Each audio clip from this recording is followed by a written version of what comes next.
लोग सोचते हैं कैबिन क्रू की सबसे बड़ी प्रॉब्लम होती है फ्लाइट्स का डिले होना। ऐसा नहीं होता।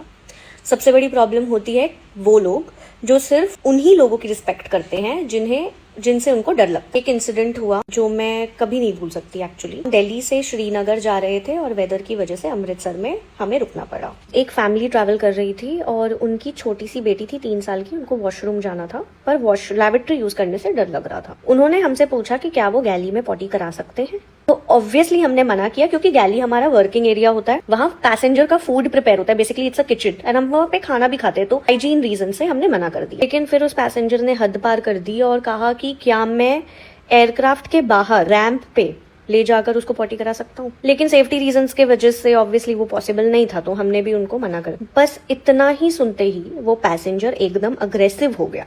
बहुत ज्यादा चिल्लाने लग गया। जो वो उसने थ्रेटन भी किया कि आप तू देखना, अब मेरी बेटी अगर रोई तो मैं तेरे साथ क्या करूंगा।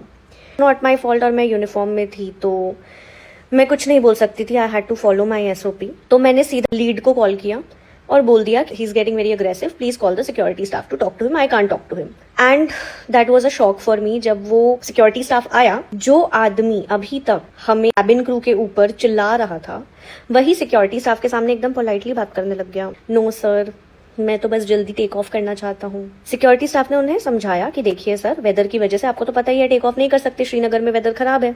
अगर आप कोऑपरेट नहीं करेंगे तो आपको हम ऑफलोड कर देंगे। जाते जाते सिक्योरिटी स्टाफ ने उसी पैसेंजर के सामने मुझे बोला, मैम अगर ये दोबारा बदतमीजी करे आपके साथ तो हमें तुरंत बुला लीजिएगा। अभी मैंने समझा दिया है पैसेंजर को।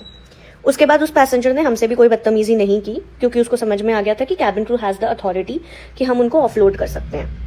अब उन्हें ये पता चल गया था हमारे पास भी रिस्पॉन्सिबिलिटी है, अथॉरिटी है उनको ऑफलोड करने की। तो उसका ईगो हर्ट हुआ था पर वो कुछ कह नहीं सकता था हमें। लेकिन थोड़ी देर बाद I was just passing by, I heard him saying to his wife. बच्ची रो रही थी बहुत ज्यादा। तो उसने बोला कि अगर तूने इसको चुप नहीं कराया ना तो मैं तेरा नाक तोड़ दूंगा, मुक्का मार के। उस वक्त तो मुझे उस छोटी बच्ची और उसकी मम्मी के लिए बहुत बुरा लगा कि कितने टॉक्सिक एनवायरनमेंट में है दोनों।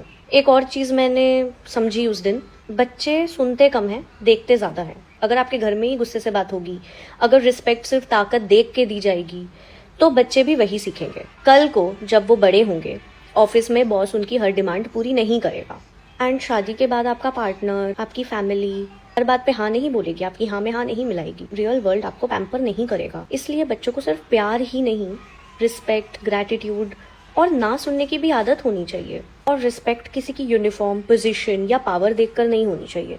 रिस्पेक्ट हर इंसान को मिलनी चाहिए, भले वो किसी भी डिपार्टमेंट का हो। I don't know guys, what do you think?